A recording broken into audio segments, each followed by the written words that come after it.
Happy anniversary to the both of you. More years to come. Ako simple lang.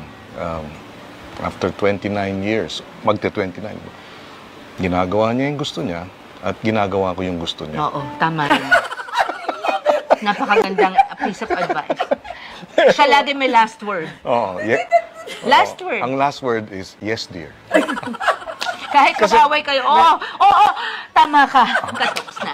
Kasi sabi nga kanina, komplikado yung buhay sa entertainment, di ba? Showbiz. Guguluhin mo pa. Umuo ka Di na ba? lang. Komplikado ang buhay sa politika. Para simple na lang. Di ba? She goes her way, and I go her way.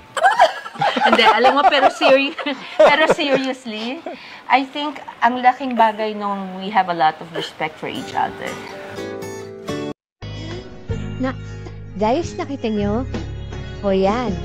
Yan po si Sharon Cuneta at Tito Pangilinan sa likod ng camera. Ganyan po sila. At ganyan po nila kampalang isa. Kaya wag niyo po kayo mag-isip ng kung ano-ano. Sila po talaga. Yan po sila.